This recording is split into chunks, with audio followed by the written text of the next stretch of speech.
का जड़ कर्म चेतन बंधकारु कर्म के अवसान का कह कर स्वरूप यथार्थ जग का जो किया उपकार है उसके लिए जिन वाणी माँ को वंदना शत बार है वंदना शत बार है वंदना शत बार है।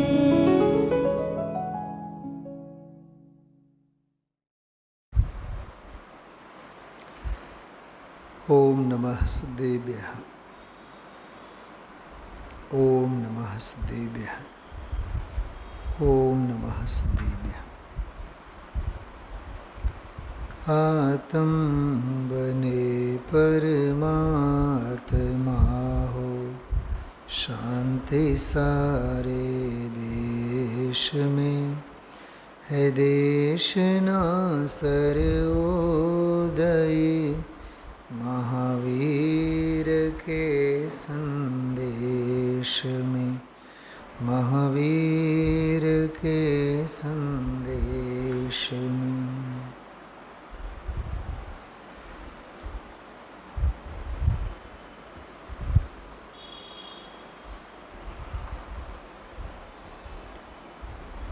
આજે આપણે 38મી ગાથા સવારે પૂજ ગુરુદેવ શ્રીના 18મી વારના વ્યાખ્યાનોના ક્રમમાં 84 નંબરના પ્રવચન તરીકે બહુ અપૂર્વ ગાથા અને પૂર્વરંગ અધિકારનો પૂરેપૂરો સાર એમાં આવેલો છે. થોડીક મૂળ ગાથા અને ગુરુદેવશ્રીના વ્યાખ્યાનમાંના થોડાક વિષય બિંદુઓની વાત કરીએ આપણે. જો એક વાક્યમાં જો કહીએ આ ગાથા અંગે તો 36 અને 37 આ બે ગાથાઓમાં 36 અને 37 આ બે ગાથાઓમાં ભાવ્ય ભાવક ભાવ એટલે કષાય ભાવ, કર્મ ભાવ, કર્મ ભાવમાં પણ ઉદયરૂપ દ્રવ્યકર્મરૂપ ભાવ અને ઔદયિક ભાવ કર્મરૂપ ભાવ. શું જયેશભાઈ શું કીધું? ઉદયરૂપ દ્રવ્યકર્મરૂપ ભાવ અને ઔદયિક ભાવ કર્મરૂપ ભાવ. ખ્યાલમાં આવ્યું? એને એક શબ્દમાં કહીએ કષાય ભાવ, બીજા શબ્દમાં કહીએ પરભાવ, પરાશ્રિત ભાવ, સંસાર ભાવ એમ કહો તોય ચાલે. ઠીક? જો આટલી સૂક્ષ્મતાથી આપણે સવારે વાત નહોતી કરી એટલે અડધી કલાક આપણે આનો થોડોક ગોલન મનન ચિંતન 38મી ગાથાનો માટે જ લઈએ છીએ. ઘણી બાબતો, ઘણા રહસ્યો આ ગાથાની મૂળ ટીકામાં અને મૂળ ગાથામાં પણ છે. સવારે આપણે જે સ્વાધ્યાય લીધો હતો કિરીટભાઈ, ખબર કેવી રીતે લીધો હતો? 38મી ગાથામાં આવીને ભળનારી પહેલી કઈ કઈ ગાથાઓ, 13મી ગાથા, 16મી ગાથા, 18મી ગાથા, 31મી ગાથા, એ બધી ગાથાઓના લિંક આ ગાથા સાથે જોડાયેલા છે.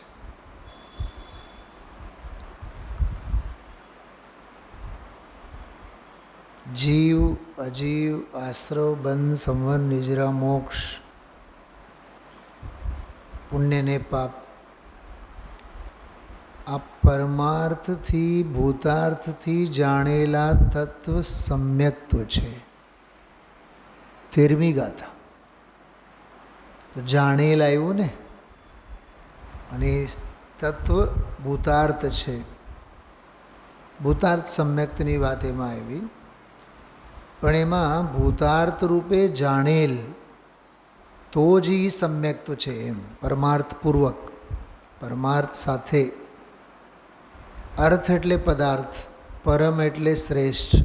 શ્રેષ્ઠ પદાર્થ કોણ છે વિશ્વમાં?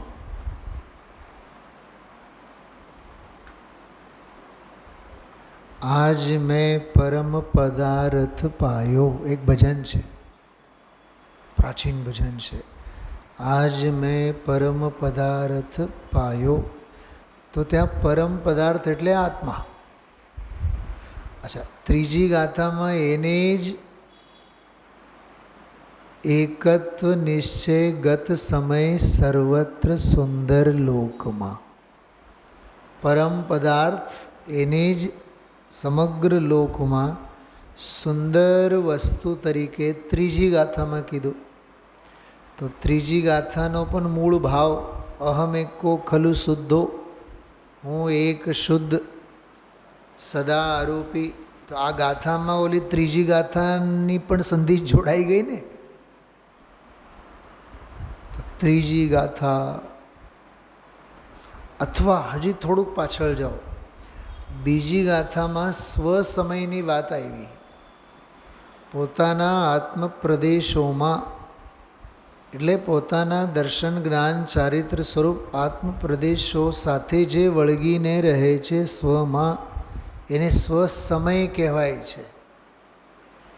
બરાબર? એ જે સ્વસમય છે એ સ્વસમયનો જ વિસ્તાર આ 38મી ગાથામાં છે. તો બીજી ગાથા સાથે ત્રીજી ગાથા સાથે, અચ્છા, જેને એક શુદ્ધ અરૂપી આ ગાથામાં કહેવામાં આવે છે 38મી ગાથામાં. એને જ તો છઠ્ઠી ગાથામાં જ્ઞાયક ભાવ કીધો હતો. છઠ્ઠી ગાથામાં એને જ તો જ્ઞાયક ભાવ તરીકે કીધું હતું. એને જ તો 12મી ગાથામાં ભૂતાર્થ ભાવ કીધું હતું. 11 અને 12 બંને ગાથા લો. વ્યવહાર બધો અભૂતાર્થ છે, બરાબર, અને ભૂતાર્થ તો ભૂતાર્થ કીધું હતું 11મી 12મી ગાથામાં.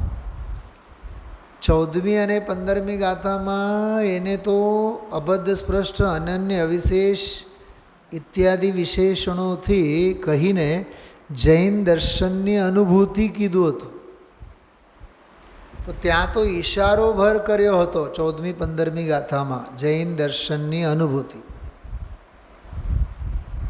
મારે તો વિચાર આજે બપોરે એવા થયા, આવતીકાલે 37 ગાથાઓનો સમગ્ર પાઠ લેવાનો.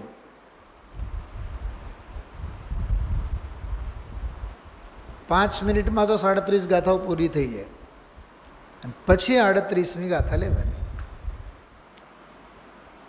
તો સમજાય છે? સ્વસમય જેને કીધો, સર્વત્ર સુંદર લોકમાં જેને કીધો, અરે 5મી ગાથામાં જેને એકત્વ વિભક્ત ભગવાન આત્મા કીધો. 5મી ગાથામાં દર્શાવું એકત્વ વિભક્તને, જો દર્શાવું તો પ્રમાણ કરજે, છલ ગ્રહણ ન કર. 5મી ગાથામાં. 6ઠ્ઠી ગાથામાં એને જ જ્ઞાયક ભાવ કીધો. 7મીમાં પણ એને જ જ્ઞાયક ભાવ કીધો. 8મી ગાથામાં મ્લેચ્છને સ્વસ્તિ કહીને એ જ્ઞાયક ભાવ થકી તારો કલ્યાણ થાવ, પરમ કલ્યાણ થાવ. એ જે આશીર્વચન આપ્યા, એ આશીર્વચનમાં પણ ભાવ શેના છે? એક શુદ્ધ સદા અરૂપી. 38મી ગાથામાં જે વિશેષણો છે એના જ ભાવો છે. 9મી 10મી ગાથામાં કેવળી કેવળને જાણે, શ્રુત કેવળી પણ કેવળ આત્માને જાણે. તો એની જ તો વાત ચાલે છે 38માં. 11મી અને 12મીની તો વાત મેં હમણાં કરી ભૂતાર્થ. 13મી ગાથામાં પરમાર્થી જાણેલા સમ્યક. 14મી 15મી ગાથામાં જૈન દર્શનની અનુભૂતિ. 16મી ગાથામાં દર્શન જ્ઞાન ચારિત્ર રૂપી માર્ગને સેવું જોઈએ વ્યવહારે, પણ ભગવાન આત્મા તે 3 રૂપે છે એટલે પરમાર્થથી આત્માને સેવું જોઈએ. 16મી ગાથા.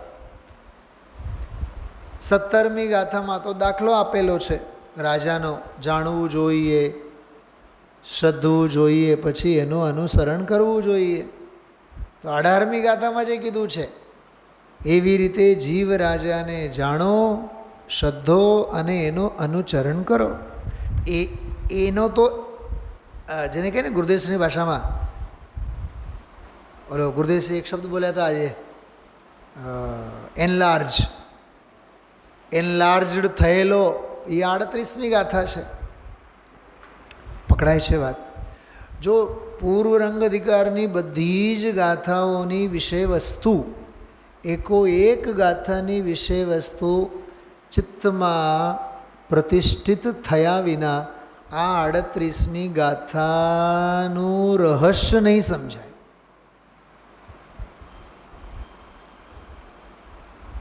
ગુરુદેવશ્રીને જાણવા સમજવા માટે માત્ર ઉમરાળામાં જન્મ એમણે લીધો, પાલેજ એમનું મૂળ ગામ હતું, ત્યાં વર્ષો સુધી રહ્યા, વડોદરા જતા આવતા રહ્યા, મુંબઈ વેપાર માટે જતા આવતા રહ્યા, સૌરાષ્ટ્રભરમાં બધે વિહાર કરી ગયા, સોનગઢમાં તો એમની સાધના ભૂમિ. એટલો જ ભૌતિક પરિચય ગુરુદેવશ્રીનો કરવાથી ગુરુદેવશ્રીનું વ્યક્તિત્વ નહીં સમજાય. શું સમજાય છે? ગુરુદેવશ્રીનું જો વિરાટ વ્યક્તિત્વને સમજવું હોય તો 45 વર્ષના પળે પળની એમની સાધનાને સ્પર્શવું પડે.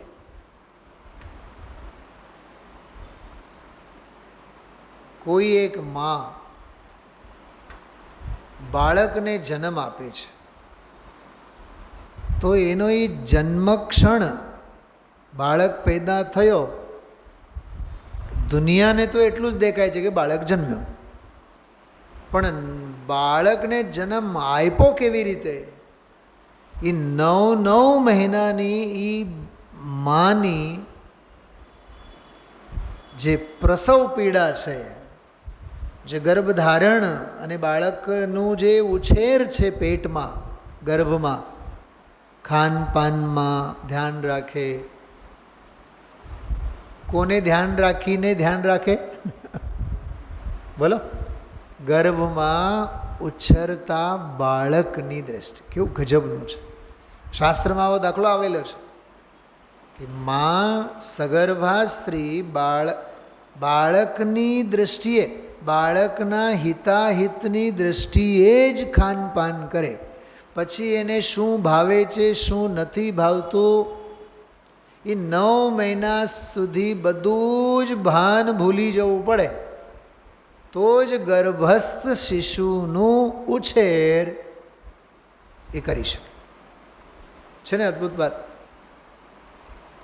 એમ આપણા હૃદયમાં, હૃદયરૂપી ગર્ભમાં, આત્માર્થીના હૃદયરૂપી ગર્ભમાં પણ હું એક શુદ્ધ સદારૂપી આવો ચૈતન્ય બાળ, ચૈતન્ય શિશુ, જો એને ઉછેર કરવો હોય અને ઉછેર કરીને પછી એને જન્મ આપવો હોય તો આપણા હૃદયરૂપી ગર્ભમાં એનો ઉછેર એની દૃષ્ટિએ જ કરવાની થશે. પછી મને શું ભાવે છે, મને કયું ક્ષેત્ર ભાવે છે, કયું કાળ ભાવે છે, કયા દ્રવ્ય ભાવે છે, કયા શાસ્ત્ર ભાવે છે, એની સાથે એ ચૈતન્ય શિશુના ઉછેરમાં કાંઈ એની અપેક્ષા નથી. ગમે તે દ્રવ્ય હોય, ગમે તે ક્ષેત્ર હોય, ગમે તે કાળ હોય, ગમે તે ભાવ હોય, પણ ચૈતન્યની ભાવના, આત્મ ભાવના ભાવતા જીવ લહે કેવળ જ્ઞાન રહે. કંઈક ફોડ પડે છે, હા, ગર્ભસ્થ બાળકને ઉછેરવા માટે ને અવતરણ સુધી માની યાત્રા કેવી હોય છે, મંગલમય યાત્રા હોય, આનંદમય યાત્રા હોય. એમાંય છે ને લોક વ્યવહારમાં સગર્ભા સ્ત્રી હોય તો ઘર પરિવારના બધાએ એનું ધ્યાન રાખે, એ દુઃખી ન થાય, મન ન દુખે, ખુશ રહે, બોલો, હસતી રહે, ખાતી રહે, પીતી રહે, કેટલું ધ્યાન રાખે. એમ રયણસારમાં, કિરીટભાઈ, રયણસારમાં મુનિરાજો અંગે કીધું છે. મુનિરાજ એટલે કોણ?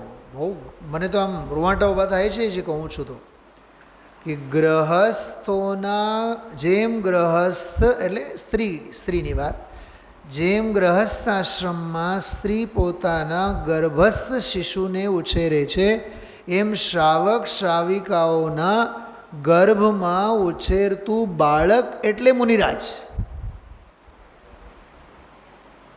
જેમ ઓલા બાળકનું ધ્યાન રાખે એમ સાધક જીવનું ધ્યાન રાખવું જોઈએ. ગુરુદેવશ્રીનું આવું ધ્યાન સોનગઢમાં રાખ્યું હતું કે નહીં બતાવો? કરોડોપતિ બધા, હા, દર શનિવારે રવિવારે ગાડીઓ ભરી ભરીને જાય. એ ભલે ને વ્યાખ્યાનના લોભે જ જાય, પણ પૂજ્ય સ્વામીજીની પૃચ્છા, એના હાલ હવાલ, એની સેવા, એની વૈયાવૃત્તિ, અચ્છા, એ નૈતિક ફરજમાં આવે કે નહીં?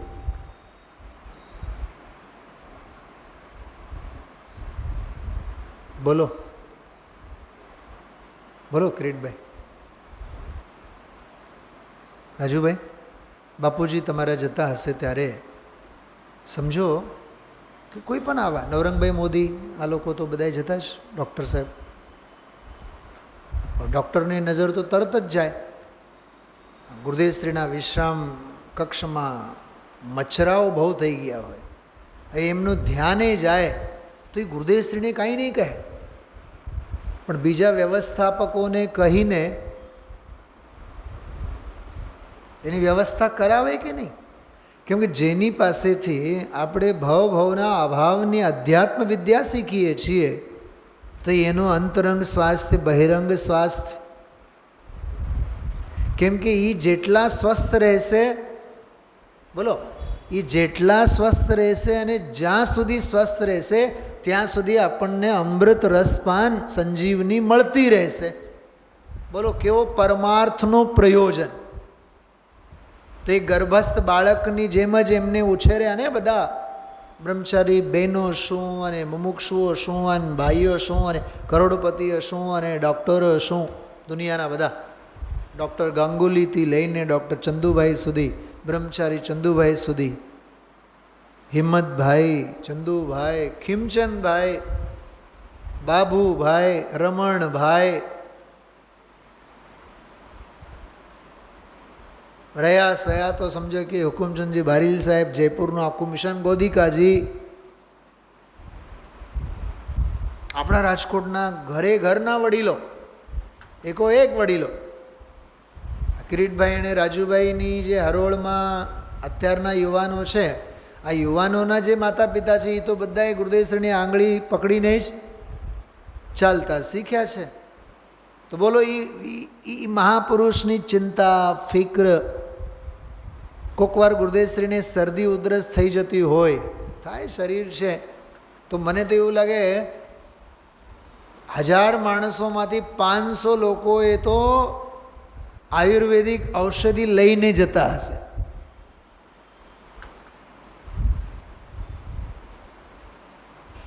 અચ્છા, મને એક ઘટના યાદ છે કિરીટભાઈ. આપણા કંચનબેન, પુષ્પાબેન અને ઓલા મહારાજ સુશીલાબેન, રાજુભાઈ તમે તો સુશલાબેનને જોયા હશો અહીંયા જ ઉતરતા. તો કંચનબેન અને પુષ્પાબેન તો ઓલા શું નામ સુશીલાશ્રી તો એ તો બિલકુલ એનું તો આરિગા જેવું જ જીવન હતું. ભલે પીછી કમંડળ જ નહોતું પણ એ બહુ અલગારી જીવ હતો. એ જબરદસ્ત મસ્તીવાળો જીવ હતો. આમાં જ ખૂંચેલો રહેતો. એ કંચનબેન અને પુષ્પાબેન એ થોડાક વ્યાવહારિક પ્રવૃત્તિમાં પણ માનતા. તો ડૉક્ટર ભારીલ સાહેબ જ્યાં સુધી જીવ્યા ત્યાં સુધી એમણે કોઈ દિવસ ચંપલ નહોતા ખરીદ્યા. તમને કોઈની ખબર ન હોય? ખબર હતી આ વાત? અમે લોકો આ વાત ડૉક્ટર ભારીલ સાહેબના મુખેથી સેંકડો વખત સાંભળી છે.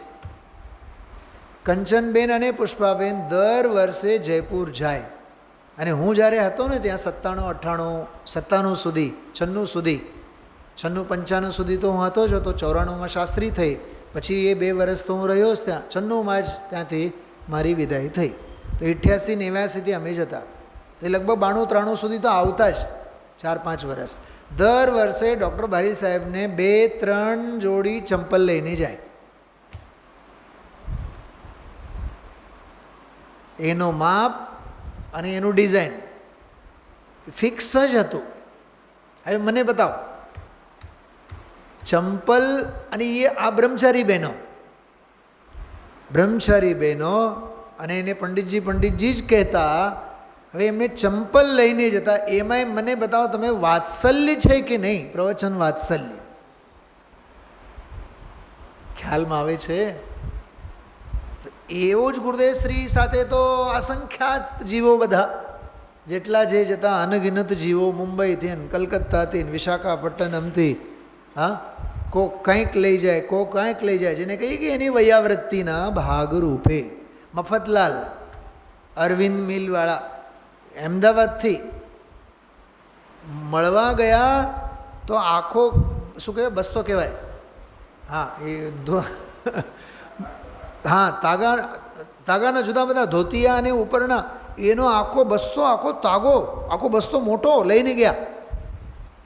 ગુરુદેવશ્રીએ અડ્યા જ નહીં.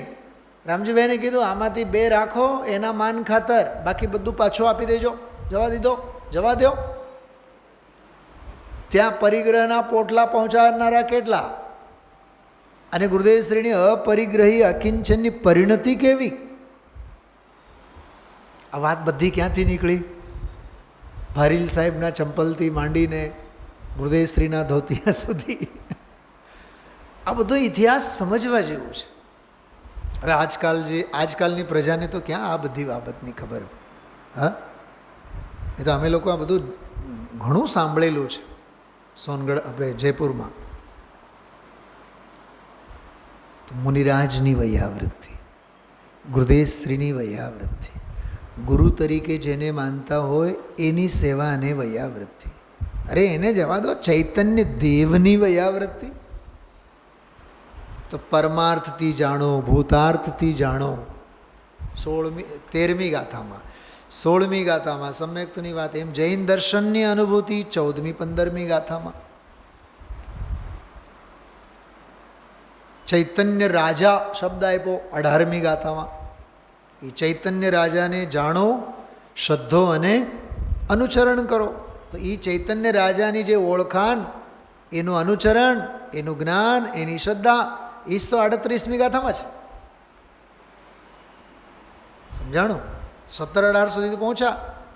19મી ગાથાથી અનાદિ અપ્રતિબુદ્ધનો કાળો ચિઠ્ઠો, એ કાળો ચિઠ્ઠો જે કાંઈ છે અજ્ઞાનીના અજ્ઞાનનો મહિમા, મોહીના મોહનો મહિમા 19મી ગાથાથી શરૂ થાય છે. મેં આજે સવારે તો બહુ સ્પષ્ટ શબ્દોમાં કીધું હતું. કબજિયાતવાળા મિથ્યા દૃષ્ટિ જીવની કબજનો નિદાન 19મી ગાથાથી છે. કિરીટભાઈ,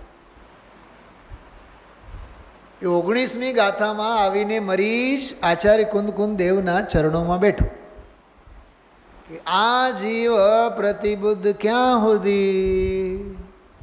સાહેબ, આ મારી કબજિયાત. શેની કબજિયાત? મોહ, રાગ અને દ્વેષ મિથ્યાત્વની કબજિયાત ક્યાં સુધી રહેશે? કે તું જ્યાં સુધી દ્રવ્ય કર્મ, ભાવ કર્મ, નો કર્મમાં આ હું છું, આ મારા છે ને મારામાં છે માનતો રહીશ, ધ્યાન રાખજે, ત્યાં સુધી તું અપ્રતિબુદ્ધ રહીશ. સાહેબ કંઈક એની નિશાનીઓ હા છે ને, કહેશું ને. 20, 21 અને 22મી ગાથામાં એની નિશાનીઓ કહી. સચિત્ત અચિત્ત બધા પરિગ્રહોમાં પોતાપણું માને, ભૂતકાળના બધા, વર્તમાનના બધા, ભવિષ્યના બધા. ત્રણેય ગાથામાં 3 કાળની વાત છે. 3 ગાથાઓમાં શું કીધું? 3 ગાથાઓમાં 20, 21, 22 3 ગાથાઓમાં ત્રિકાળવર્તી મોહનો પરિચય. શું શું સમજાણું? એની 3 કાળની બીમારીનો એક ઝાટકે એની ભવિષ્યવાણી બધી કરી નાખી. તું આમ હતો, આમ છે અને આમ છે, આમ રહેશ. તો પછી સાહેબ અમારે શું કરવાનું? તો 25, 26, 27મી ગાથામાં કીધું, 24, 25, 26માં કીધું, જો ભાઈ તારે આમ કરવું પડશે, તારે આમ કરવું પડશે. સર્વજ્ઞ ભગવાને તો ઉપયોગ લક્ષણરૂપ ભગવાન આત્માને કીધું છે. મારું માન કે નહીં માન, પણ સર્વજ્ઞ ભગવાનનું તો આવું જ છે, આવો હુકુમ છે. એમ ઉપયોગ સ્વરૂપી એમ ધીમેથી અધ્યાત્મનું મૂળ રહસ્ય ઈશારામાં કહી દીધું. અને પછી કીધું, દેહ તે આત્મા નથી, આત્મા તે દેહ નથી. એમ કહેતા કહેતા એને જીતેન્દ્રિય જીન, જીત મોહજીન, ક્ષીણ મોહજીન 31, 32, 33મી ગાથામાં સમજાવ્યા. અને 34મી ગાથામાં એને નાણમ પચ્છક્કણમ, જ્ઞાન જ પ્રત્યાખ્યાન છે. એનો દ્રષ્ટાંત 35માં ધોબીનો દ્રષ્ટાંત આપ્યો. હવે ધોબીના દ્રષ્ટાંત વડે એ સાવધાન થઈને, સચેત થઈને એ 36મી ગાથામાં સમજાવ્યા. જો ધ્યાન રાખ, જેટલા ભાવક ભાવ્ય છે એ બધા ભાવોથી પહેલાં ભેદ જ્ઞાન કર. એકો એક કષાય ભાવો, એકો એક રાગાદી ભાવોથી ભેદ જ્ઞાન કર. અને ધ્યાન રાખ, શું ધ્યાન રાખ? માત્ર ભાવક ભાવથી જ ભેદ જ્ઞાન પર્યાપ્ત નહીં, પૂરતું નહીં. તારે તો તારા જ્ઞાનના જે પણ જ્ઞેય બને છે, પર દ્રવ્ય, પર વસ્તુઓ, એ બધી જ જ્ઞેય, એ માત્ર જ્ઞેય છે. એ એક કહેવાની વાત છે, તારો જ્ઞાયક સ્વભાવ ભગવાન આત્મા જ ખરેખર તારો જ્ઞેય છે. એવો એને બીજો ભેદ જ્ઞાન કરાવ્યા. ત્યારે 38મી ગાથામાં આવીને જી બોલી ઉઠ્યો, હું એક શુદ્ધ સદા અરૂપી. હું આ પંડિતાઈ માટે વાત નથી કરતો, ધ્યાન રાખજો કિરીટભાઈ. મેં મારા ગોલન માટે, મારા આનંદ માટે આ 38મી ગાથાના અનુસંધાનો ક્યાં ક્યાં એના તાર ક્યાં જોડાયેલા છે. અરે 4 પિલર હોય ને, 4 પિલર હોય થાંભલા, એ 4 થાંભલા ઉપરના એક થાંભલા ઉપર ઉપરની બધી જ ઇમારત ઊભી છે. એમાં 38મી ગાથાનું જે મહેલ ઊભું થયું છે એના માટે 37 તો થાંભલા છે. દરેકે દરેક થાંભલાની વિશેષતા જુદી છે. દરેકે દરેક થાંભલામાં પ્રસિદ્ધિ 38મી ગાથાની છે. ચલો જો 28 મિનિટ થઈ આપણે. મને તો બહુ અદ્ભુત આજનું વ્યાખ્યાન ગુરુદેવશ્રીએ જે લીધું છે, આહા. પહેલાં એક કામ કરીએ, 31મો કળશ વાંચીએ, અર્થ 203 નંબરનું પાનું, એટલે સાથે ને સાથે લેશો, બહુ આનંદ આવશે. સીધો ભાવાર્થ વાંચીએ.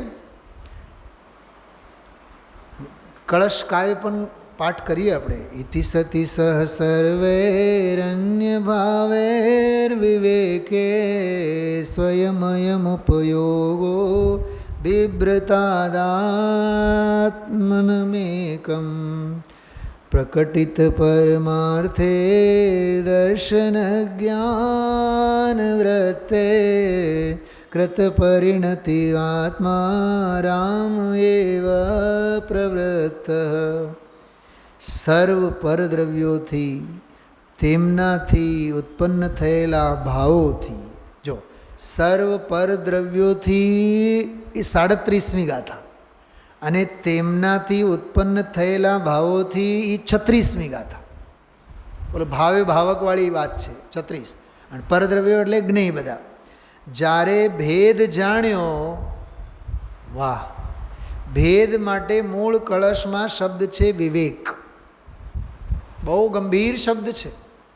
વિવેક એટલે વહેંચણી કરીને જાણે, વિવિક્ત રૂપે જાણે, વિશેષતા સાથે જાણે, જુદાઈપણું જાણે, ભિન્નતાનો જેને ભાવભાસન થાય, સ્વરૂપ ભેદ, કારણ ભેદ, ભેદાભેદ વિપર્યાસ જેમાં ન રહે, સ્વરૂપ વિપર્યાસ જેમાં ન રહે, એનું નામ વિવેક કહેવાય. શું એક એક શબ્દો છે જનાગમના. હા, બાળકને આપણે વાત વાતમાં કહેતા હોય છીએ, તારામાં કંઈક વિવેક ભાન છે કે નહીં? શું અર્થ થાય એનો? બોલો. હા, ખ્યાલમાં આવે છે? કોઈ વડીલ આવીને ઊભા અને આપણે ખુરશી ઉપર એમને જ ઘરે બેઠા, સોફા ઉપર બેઠા, અને આપણું જે કાંઈ મનોરંજન દિગ્દર્શન ચાલુ છે એ કાર્યક્રમ બંધ જ ન થાય તો વડીલનો કેટલો ઘોર અપમાન વડીલની વિરાધના છે. ગુરુદેવ શ્રી દાખલો આપતા,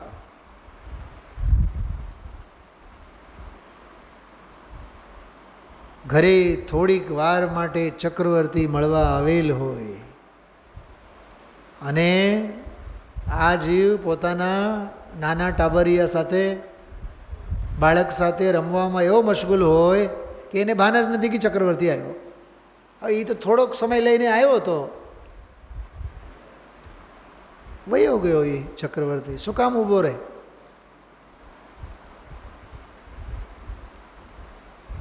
time and tide don't wait others. સમય અને મોજાઓ કદી કોઈની રાહ નથી જોતા. બોલો, આજનો જ આ બધું ખુશનુમા વાતાવરણ છે આખા દિવસનું. હવે જે કલાક બે કલાક બહાર લટાર મારે એ શીતળતા અને લહેર કીનો સ્પર્શ કરે અને આનંદ લે. ન લેનારો એ ન લે. ખ્યાલમાં આવે છે? હા, આવું છે ભાઈ. આ બહુ અદ્ભુત અદ્ભુત છે આ બધું. ભેદ જાણ્યો એટલે વિવેક કર્યો એણે, ત્યારે ઉપયોગને રમવાને માટે પોતાનો આત્મા જ રહ્યો. બોલો, હવે એ રમે ક્યાં? રમવાનું એટલે ચારિત્રના સંદર્ભમાં. એ ક્યાં ઠરશે? આત્મામાં ઠરશે. કેમ કે બીજા બધાથી તો હવે છૂટો પડી ગયો છે. અન્ય ઠેકાણું ન રહ્યું. વાહ, ગજબનું છે ને.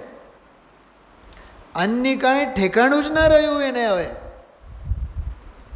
ન ધંધો, ન વ્યાપાર, ન શરીર, ન સંયોગો.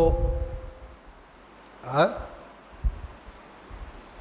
બિલકુલ વેન્ટિલેટર ઉપર, દવાખાનાના ખાટલે, હા, આઈસીયુ અને સીસીયુ અને જે પણ એનામાંથી પણ ઊંચામાં ઊંચું હોય વેન્ટિલેટર. આઈસીયુમાં જ હોય ને વેન્ટિલેટર કક્ષ.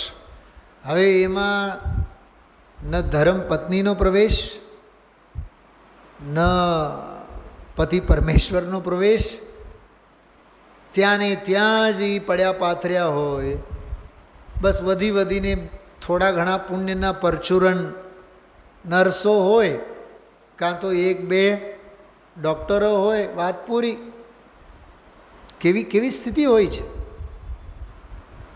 હા, ત્યારે જ કહેવાય છે, મેં એકાકી એકત્વ લીએ सब ही आते, तन धन को साथी समझाता, पर ए भी छोड़ चले जाते. આવો દ્રઢ વૈરાગ્ય, આવો તાત્વિક વૈરાગ્ય અને અધ્યાત્મનો અંદરનો જોરદાર ઉપાડ આ 38મી ગાથામાં છે. એની પૂર્વ ભૂમિકા ચાલે છે. અન્ય ઠેકાણું ન રહ્યું. આ રીતે દર્શન જ્ઞાન ચારિત્ર સાથે જો 16મી ગાથા એકરૂપ થયેલો તે આત્મામાં જ રમણ કરે છે. સમજાણો? એ 16મી ગાથા છે આ, બિલકુલ. હવે એ 38મી ગાથા જુઓ. કાઢો 38મી ગાથા. અહમેકો ખલ શુદ્ધો દંસણમયો સદારુવી, દંસણનાણમયો સદારુવી, નવીણાથિમજ્જ કિંચિવી, અન્નમ પરમાણુ મેત્તમ પી, હું એક શુદ્ધ સદારૂપી, જ્ઞાન દર્શનમય ખરે, કંઈ અન્ય તે મારું જરે, પરમાણુ માત્ર નથી અરે. ઉપર જો ગુજરાતીમાં શું લખેલ છે 209 નંબરના પાને. હવે એ રીતે એટલે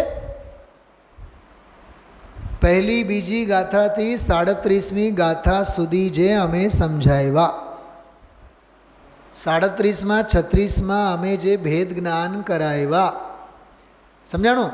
35 34માં અમે પ્રત્યાખ્યાનનું જે સ્વરૂપ સમજાવ્યા, 35 34, 33 32 અને 31માં અમે દ્રવ્યેન્દ્રિય ભાવેન્દ્રિય અને ભાવેન્દ્રિયના વિષયોને જીતવાની વાત, મોહને જીતવાની વાત અને મોહનો ક્ષય કેવી રીતે થાય, જીતેન્દ્રિય જીન જીતમો જીન ક્ષીણમો જીન, કેવી રીતે જીતેન્દ્રિય બનવું, જૈન કેવી રીતે બનવું, એ જે અમે સમજાવ્યા. ખ્યાલમાં આવે છે? અને એના પહેલાં તારો જે સવાલ હતો કે ભાઈ સાહેબ દેહ અને આત્મા એક નથી, એ જે તું 27-28માં માથાકૂટ કરતો હતો એ અમે સમજાવ્યા સર્વજ્ઞનો હવાલો આપીને. નહીં, એના પહેલાં એમ જ જાઓ પાછળ, હજી 18 17 16 15 14 13 12 11 9 10 8, 8મી ગાથા આ રીમલેચવાળી, એમ 7મી ગાથા દર્શન જ્ઞાન ચારિત્ર નથી, જ્ઞાયક ભાવ છે. 6ઠી ગાથા જ્ઞાયક ભાવ, પ્રમત્ત નથી, અપ્રમત્ત નથી. 5મી ગાથા એકત્વ વિભક્તને અમે દર્શાવશો, પ્રમાણ કરજો. 3જી ગાથા સર્વત્ર સુંદર લોકમાં, બીજી ગાથા સ્વસમય પર સમય, પહેલી ગાથા વંદિત સૌ સિદ્ધિ. આમ 1થી 37, 37થી 1, રોજ 37 વખત યાત્રા કરાય. એક વાત કહું રાજુભાઈ, જેમ દુનિયામાં એમ કહેવાય છે ને કે ભાઈ શિખરજીની 49 વંદના, એ વાત કેટલી સાચી અને કેટલી ખોટી એ આપણને તો ખબર નથી, પણ 1થી આ 38મી ગાથા સુધીની યાત્રા તમે 38 વાર કરશો,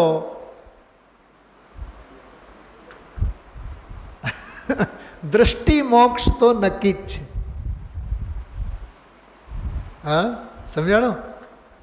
હું એક શુદ્ધ સદારૂપી, જ્ઞાન દર્શનમય કરે, વાહ, કંઈ અન્ય તે મારું જરી, પરમાણુ માત્ર. એક હજી વાત સાંભળો, કદાચ તમને બધાને ખ્યાલમાં આવતું હોય. 19મી ગાથામાંથી વગેરે અનાદિ અત્યંત પ્રતિબુદ્ધ બધાએ સમજાવ્યા ને. 36-37મી ગાથામાં પણ એને ખૂબ ઠપકો આપ્યા. અનાદિ મોહને લીધે અત્યંત પ્રતિબુદ્ધ, ઉન્મત્તપણાને લીધે.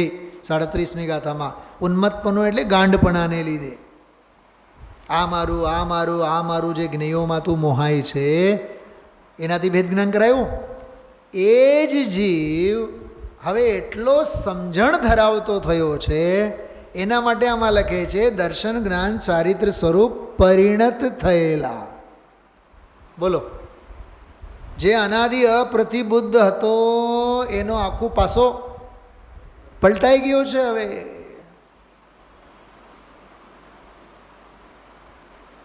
શું સમજાણું? એ પરિણત જીવ છે. હવે તો માર્ગે આવેલો જીવ છે, બરાબર.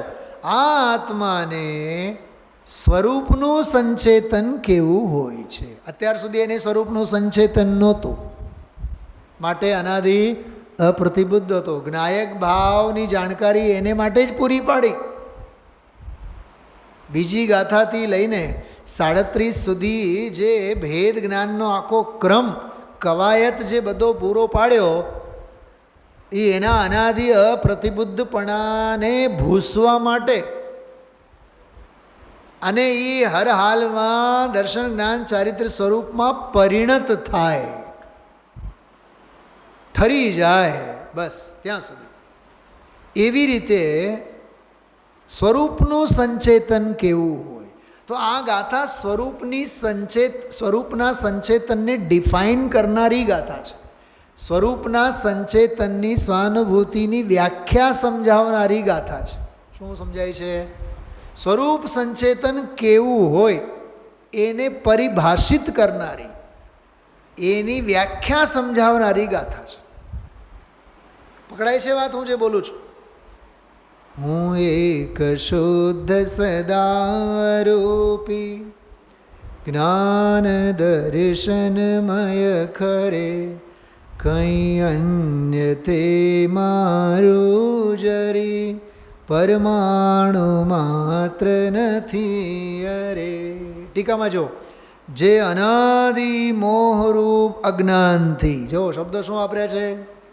જે અનાદિ કાળ કેટલો લાંબો, મોહરૂપ અજ્ઞાનથી, ભાવ કયો, કાળ કેટલો લાંબો અને ભાવોની વિપરીતતા કેવી.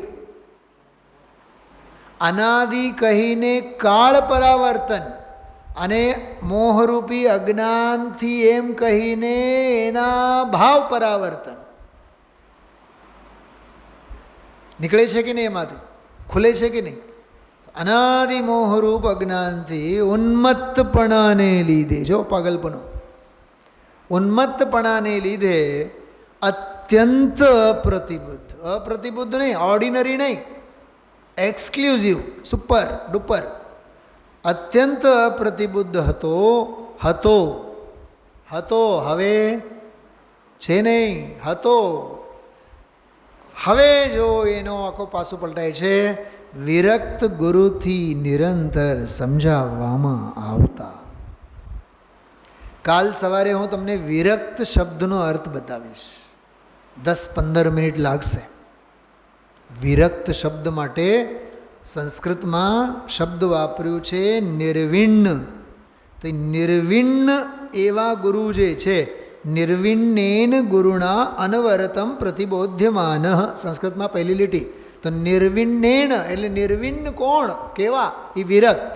પણ વિરક્તનો અર્થ શું છે, ગર્ભિત અર્થ, એ હું કાલે ખોલીશ સવારે. તો વિરક્ત ગુરુથી નિરંતર સમજાવવામાં આવતા. ગુરુદેવશ્રી આજે કહેતા હતા, નિરંતર સમજાવવા માટે ગુરુ નવરા ન હોય, એ સમજાવશે એકવાર, કેમ કે નિમિત્ત એકવાર હોય, સમજવાનું હોય તારે વારંવાર હોય, ઉપાદાન વારંવાર, નિમિત્ત એકવાર. નિરંતર સમજાવવામાં આવતા.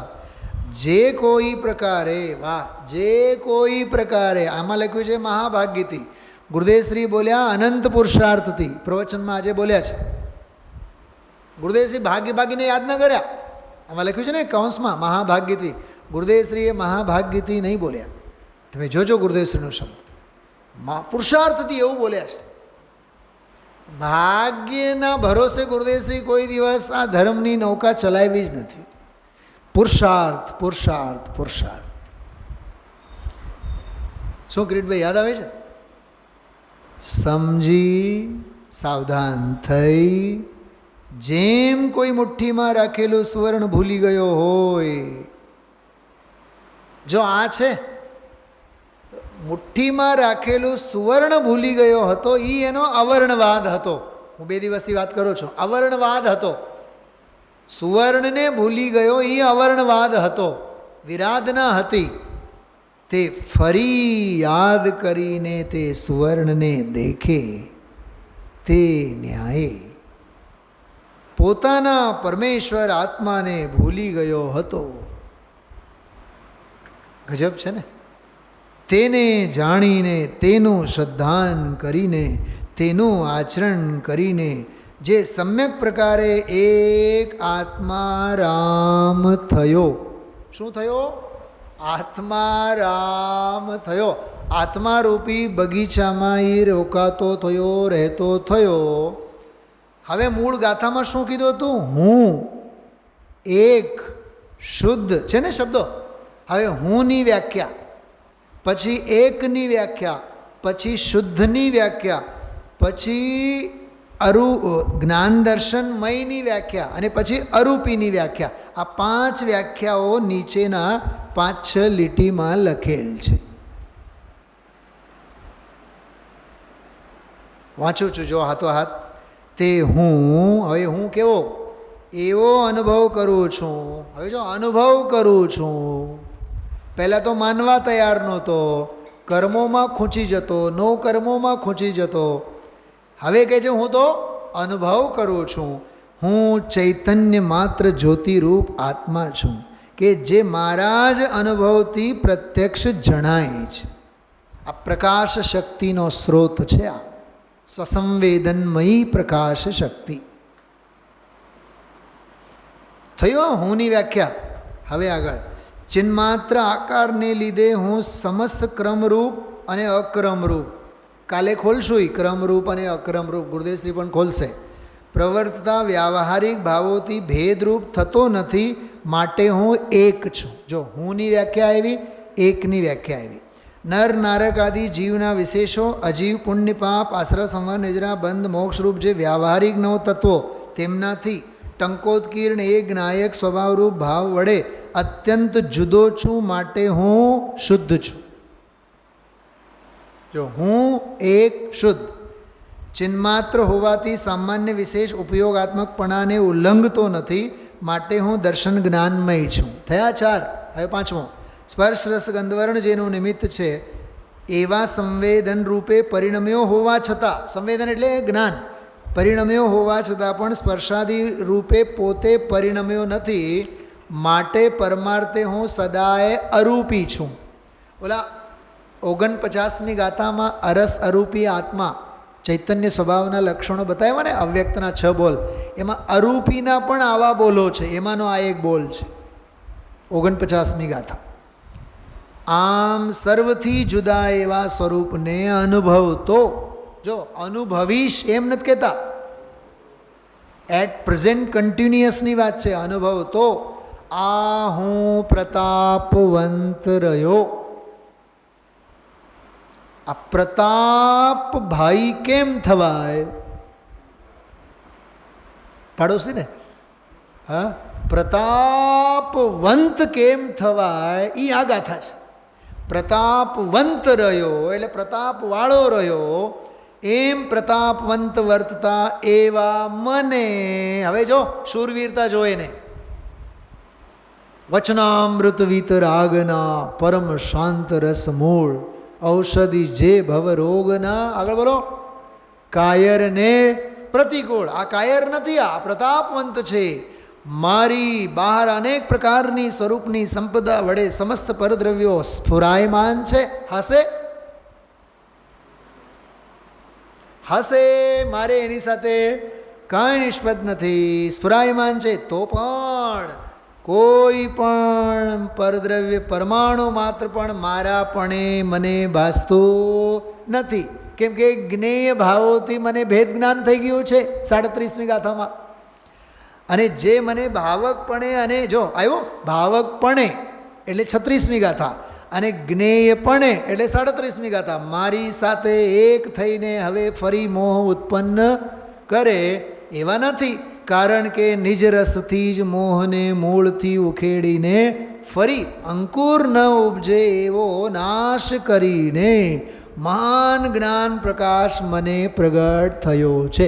કાલે ગુરુદેવશ્રી કહેશે મને મારો મહાન સ્વભાવ પ્રગટ થયો છે, તો ઓલો મોહ ઉત્પન્ન જ ન થયો, એને મોહનો નાશ કર્યો એમ કહેવામાં આવે છે.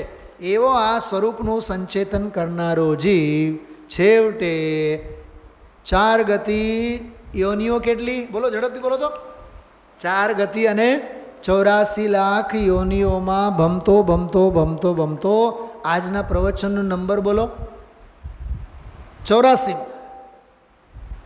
આ 84માં પ્રવચનમાં આવીને 38મી ગાથામાં એ ઠરી ઠામ થયો અને બોલ્યો, હું એક શુદ્ધ સદારૂપી જ્ઞાન દર્શનમય ખરે, કંઈ અન્ય તે મારું જરી પરમાણુ માત્ર નથી. અરે છે શું એમાં અસ્થિની વાત, નથી શું એમાં અનાસ્થિની વાત. સમ્યક અનેકાંતની અપૂર્વ સંધિ સાથે 38મી ગાથામાં પૂર્વ રંગ પૂરો થાય છે.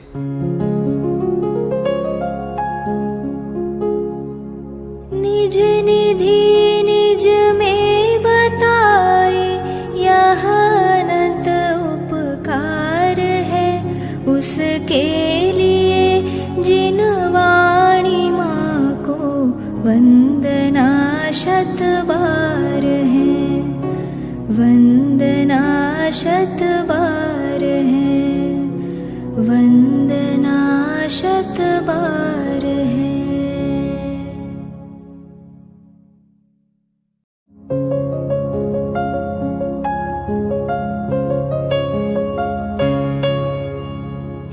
जिन वाणी भारती तो ही जपो दिन रैन, जो तेरी शरणा गहे सो पावे सुख चैन. जा वाणी के ज्ञान ते सूझे लोकालोक, सो वाणी मस्तक नवो सदा देत हो ढोक, सदा देत